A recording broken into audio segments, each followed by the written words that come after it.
Distraction isn't the enemy of focus. It's the proof that your mind has not yet learned to obey you.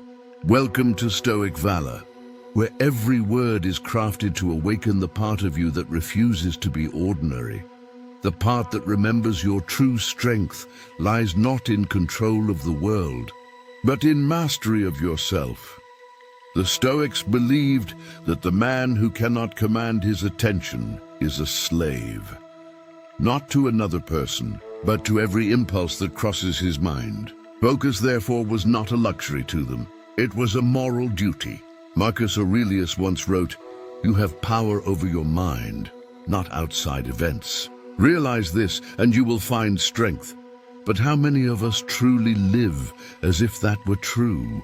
Focus isn't merely about productivity or discipline. It is about presence. When you are scattered, you are weak. When your mind jumps between past regrets and future anxieties, your power dissolves. The Stoics knew that attention is energy, and energy is life. The moment you reclaim your focus, you begin to rebuild your discipline, piece by piece, breath by breath. Seneca once said, "It is not that we have a short time to live, but that we waste much of it." He wasn't talking about laziness alone. He was pointing at something deeper, the unconscious, drifting through moments that could have been lived with purpose. We scroll, we worry, we compare, we chase, all while our potential quietly erodes. To the Stoics, distraction was a spiritual sickness. They taught that the mind must be trained like a wild horse.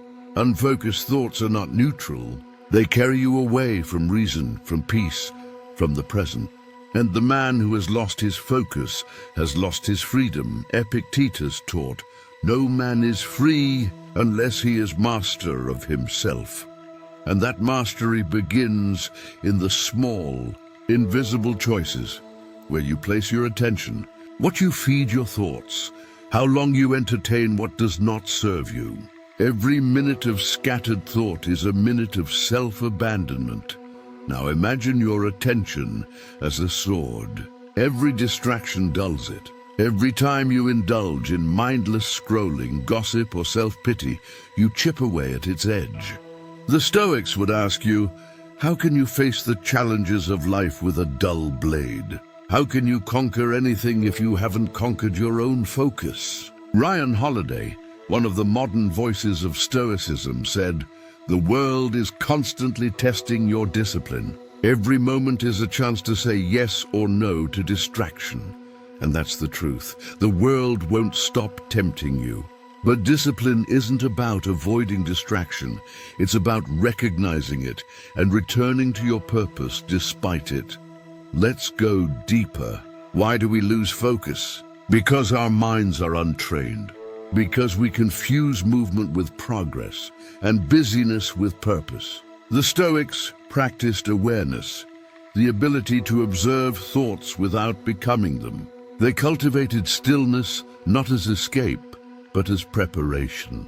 To the Stoic, stillness was power because it allowed clarity. Marcus Aurelius journaled every morning, not because it was fashionable, but because he knew the mind needs direction. He wrote to himself, "When you wake up in the morning, tell yourself, the people I deal with today will be meddling, ungrateful, arrogant, but none of them can harm me because I will not let them disturb my peace." This is focus. This is presence. The ability to choose your reaction before life even tests you. Now imagine living each day like that, starting your morning not with chaos, but with intention. This is what the Stoics practiced, the art of premeditation, or premeditatio malorum, the mental rehearsal of life's challenges. By expecting distractions, they disarmed them. They didn't seek perfect conditions. They sought perfect control of themselves under imperfect conditions. And here lies the first Stoic truth. Focus is not something you find. It is something you build. It is the natural result of aligning your mind with your purpose. If you have no clear why, your attention will wander. Seneca said, If one does not know to which port one is sailing, no wind is favorable. How often do we complain of distraction when we've never defined our direction? The second truth, you cannot focus on what does not matter. Much of modern life is noise disguised as importance. News headlines, online debates, endless notifications. The Stoics would call this mental clutter. Epictetus would remind you, if it is not under your control, it is not your concern. To focus, you must first eliminate. To discipline the mind, you must declutter the soul. The third truth, pain sharpens focus. Comfort dulls it. The Stoics voluntarily practiced discomfort. Fasting, cold baths, minimal possessions, not to suffer, but to remind themselves that peace does not depend on ease. When you remove comfort, you awaken alertness. When you face hardship consciously, your mind stops wandering, because it must survive. Seneca wrote, "A gem cannot be polished without friction, nor a man perfected without trials." And so, if you wish to increase your focus by 200%, do not look for hacks. Look for hardship. Seek friction. The mind grows sharp only against resistance. There is a hidden paradox in discipline. The more you try to force focus, the more it escapes. True focus is born not from tension, but from inner calm. The Stoics understood this deeply. They practiced what today we might call mindful detachment, to be engaged but not entangled, to act with full attention, yet be ready to let go of outcomes. This balance between effort and acceptance is the essence of Stoic concentration. Epictetus would advise, when something happens, the only thing in your power is your attitude toward it. This means you can control your focus, even when you cannot control your circumstances. And when you realize that, distractions lose their grip, because they thrive only when you forget who decides where your mind goes. The Stoics also understood that the mind's chaos comes from unexamined desires. We want too many things, and so our attention is split into 1,000 pieces. They practice simplicity, not as minimalism, but as clarity. Marcus Aurelius wrote, "If you seek tranquility, do less." Or more accurately, do what's essential. To focus is to simplify. To discipline the mind is to remove what dilutes your energy. Modern psychology agrees. James Clear, in Atomic Habits, said, "You do not rise to the level of your goals. You fall to the level of your systems." The Stoics lived this truth centuries ago. They didn't hope for focus. They structured their lives around it. Morning reflections, evening journaling, mindful breathing, and constant awareness of mortality, memento mori, all served to sharpen their perception of what truly matters. To them, each day was a battlefield. The enemy wasn't others. It was forgetfulness, the loss of inner command. That's why they repeated mantras, meditated on virtue, and reminded themselves of death. These weren't dark rituals. They were tools of liberation. Because when you remember you are mortal, every distraction feels absurd. Focus, then, is not just a skill. It's a virtue, a reflection of your soul's order. The disciplined man is not rigid. He is aligned. His actions follow his principles. His attention serves his purpose, and his purpose serves something greater than himself. That is Stoic mastery. Not perfection, but progress toward harmony between mind and mission. You will never eliminate distraction completely, but you can train your mind to see it for what it is, a test. Every moment you return to what truly matters, you strengthen your focus. Every time you resist the urge to drift, you polish the gem within. As Marcus Aurelius said, the impediment to action advances action. What stands in the way becomes the way. And perhaps that is the greatest Stoic truth of all. The very things that test your focus are the ones that build it.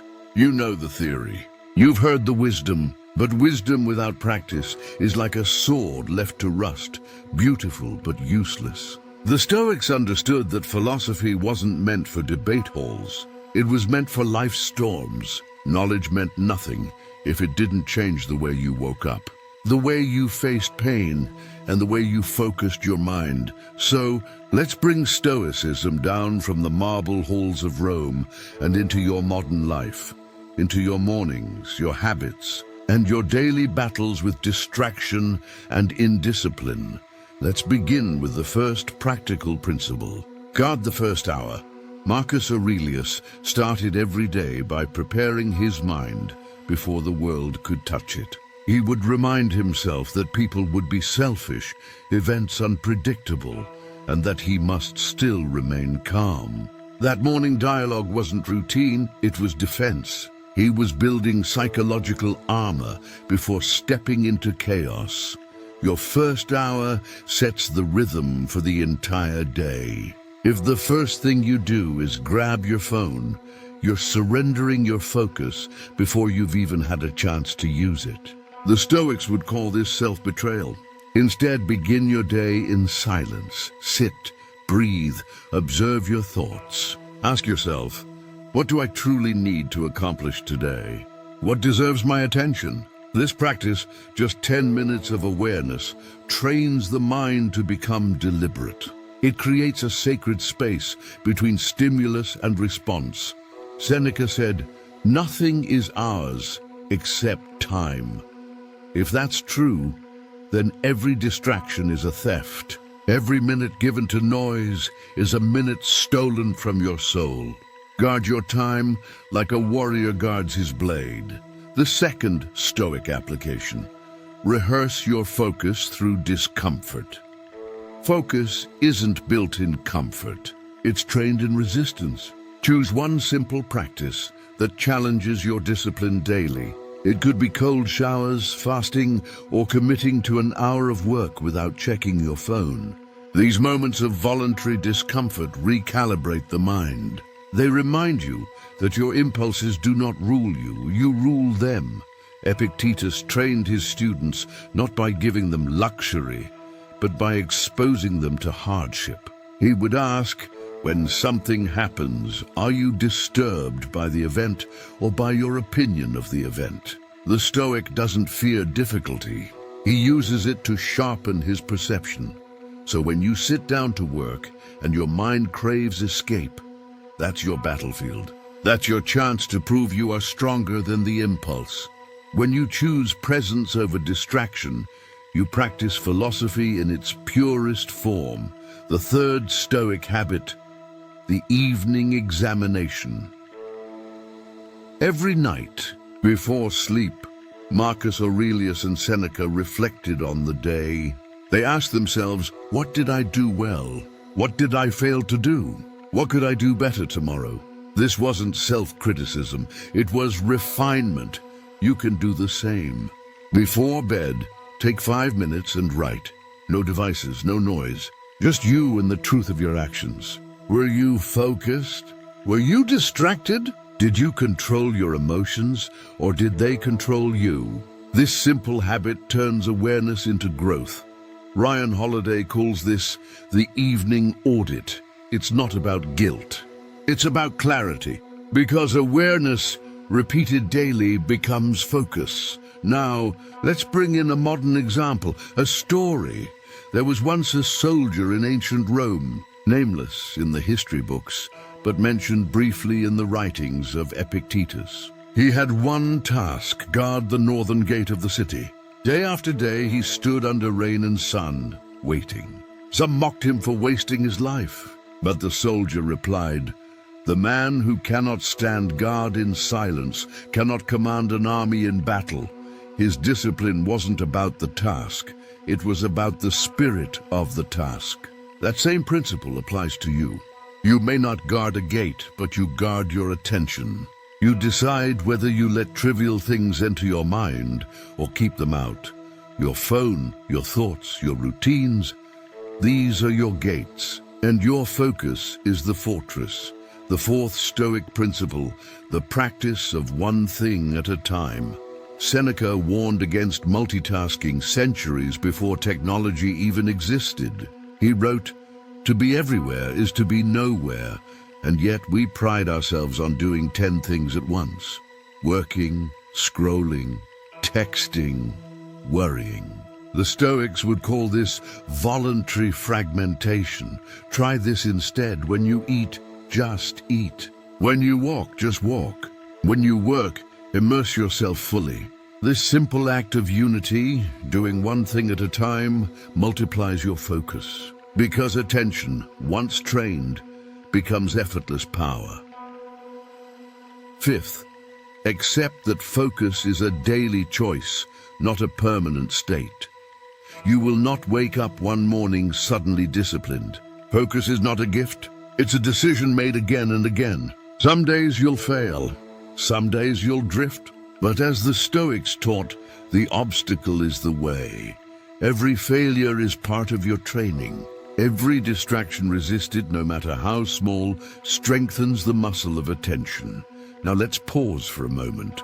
If this message is resonating with you, don't forget to subscribe to Stoic Valor, because here we don't just reflect, we rebuild.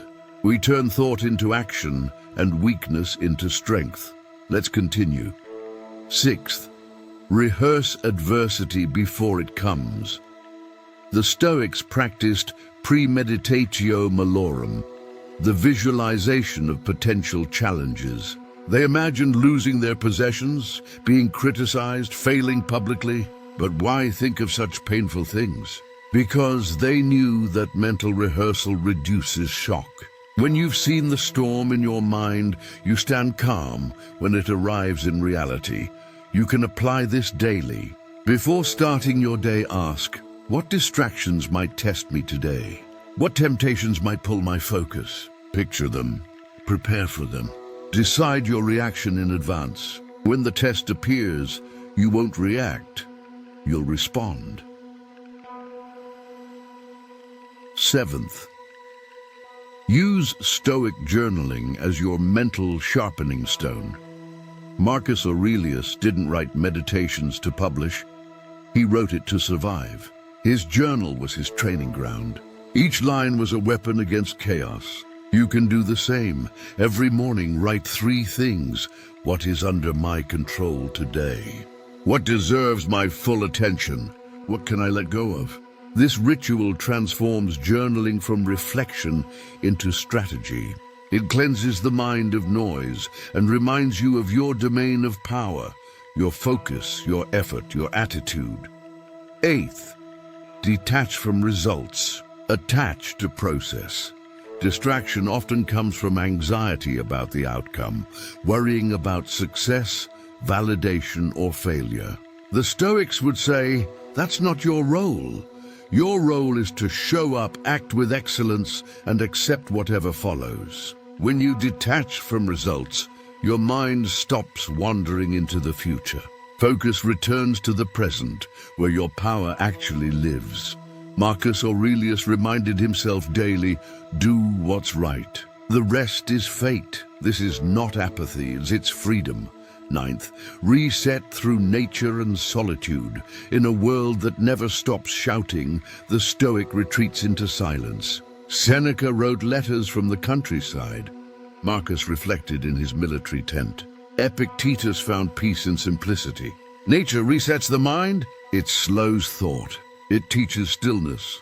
Spend time outside without distraction. No music, no phone. Just listen. Watch the trees move. Feel your breath. It sounds small, but this is sacred work, reconnecting the mind to what is real. Distraction fades in the presence of reality. 10th and final application. Live each moment as if observed by your highest self. Marcus Aurelius often wrote as if speaking to his inner guardian, a higher version of himself who demanded virtue. When you imagine being watched by your future self, your behavior changes. You choose better. You focus deeper. You honor your time. Ask yourself before any action, would the man I want to become approve of this? If the answer is no, walk away. This is self-command. This is discipline. Let's return to one more story, a modern one. A writer once asked Ryan Holiday how to become more productive. Ryan didn't give him a list of tools or time hacks. He said, "Stop being distracted by your own potential and do the work." The writer later admitted that sentence changed his life. Because often, it's not others who distract us. It's our fantasies of who we could be. The Stoics would agree. Don't dream of the man you might become. Act like him now. Every small act of focus is a step toward becoming that man. Remember, the disciplined life isn't glamorous. It's quiet. It's repetitive. It's showing up even when nobody is watching. But that's where transformation happens.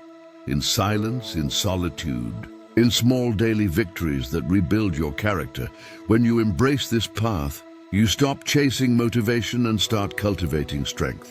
You stop searching for focus and start becoming focus itself. That is the Stoic way. Not to escape the chaos, but to remain calm within it. Not to wait for peace, but to create it in every thought and action.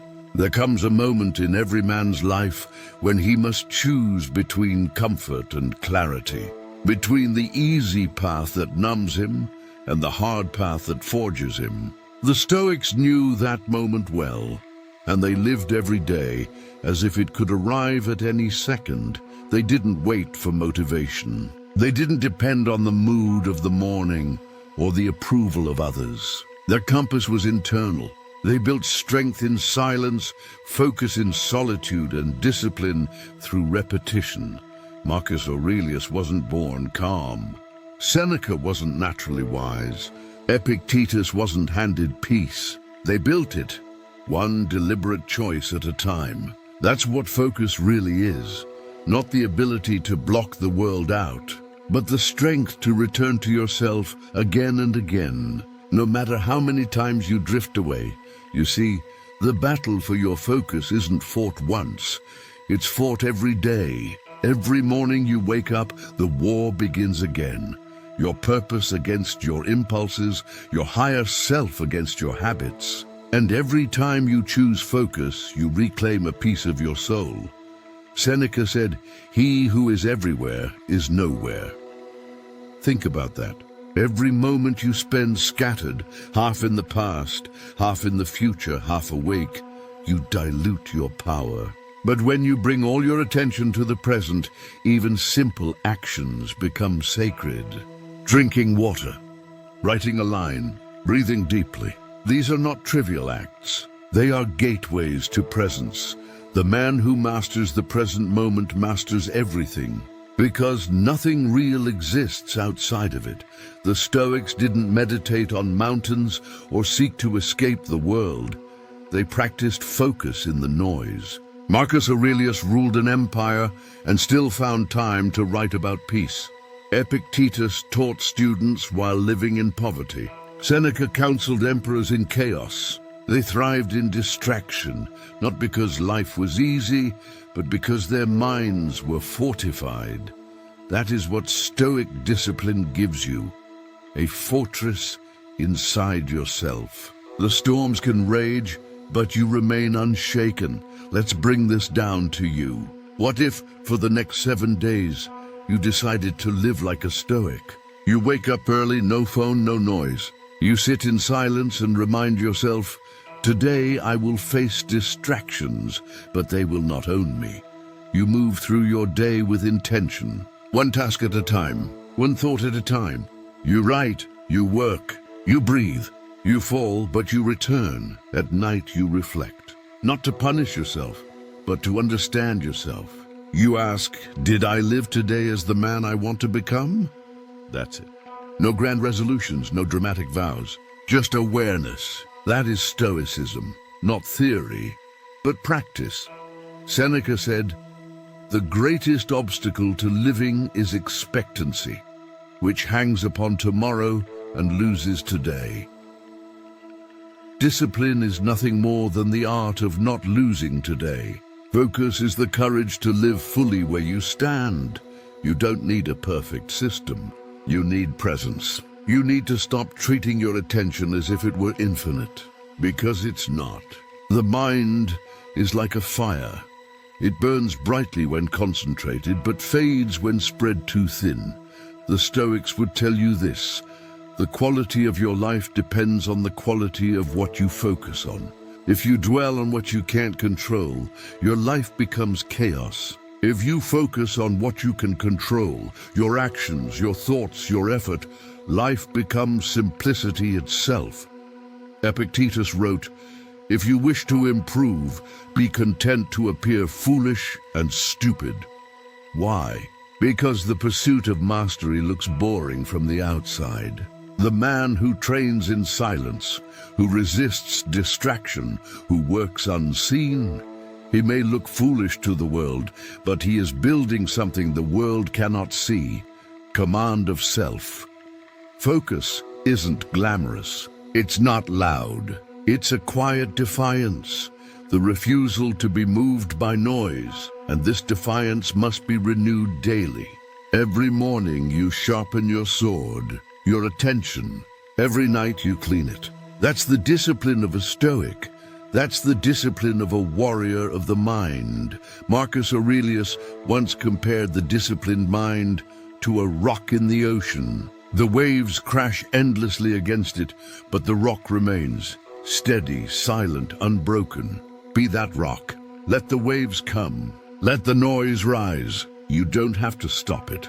You just have to stand still within it. The truth is, you will never escape distraction. You will never find perfect conditions, but you can always choose how you meet them. That choice, that single quiet decision, is where all your power lives. You might be wondering, is it really possible to increase my focus by 200%? The Stoics would smile at that question. They would tell you, stop measuring your focus. Measure your presence. When you are fully here, undistracted, undivided, unwavering, you don't need to count the increase. You are the increase, because the moment you live fully, every second becomes twice as valuable. So let's summarize the truths that will rebuild your discipline and focus your mind. First, focus is built, not found. Second, you cannot focus on what does not matter. Third, pain sharpens focus, comfort dulls it. Fourth, discipline is a daily practice, not a one-time decision. Fifth, clarity begins with simplicity. Sixth, stillness is strength. Seventh, attention is freedom. Eighth, presence is mastery. Ninth, discomfort is training. And 10th, what you focus on, you become. The Stoic doesn't chase motivation. He builds momentum. He doesn't wait for peace. He practices it. He doesn't run from distraction. He transforms it into discipline. That is the secret the modern world has forgotten. The ability to remain still in motion, calm in chaos and deliberate in every act. And now, as you finish this reflection, take one final breath. Look around. Listen to the silence behind the sounds. Notice how your mind wants to rush ahead and gently bring it back. That is Stoicism in its purest form. That is focus being rebuilt. So if this message reached something deep inside you, if it reminded you that there is still a stronger, wiser, calmer version of yourself waiting to be lived, then take the next step. Subscribe to Stoic Valor, because here we walk the path of discipline together. We fall, we rise, we rebuild, not to impress the world, but to command ourselves. The Stoics would end every meditation with one reminder: memento mori. Remember you will die, but don't fear that truth. Let it awaken you, because when you remember that your time is finite, every distraction feels trivial, every moment becomes sacred, and every breath becomes an opportunity to live with absolute focus. This is your life. This is your training ground. This is your chance to practice what the Stoics practiced every day, not to control the world, but to control yourself. And when you do, you will not only rebuild your discipline, you will rebuild you.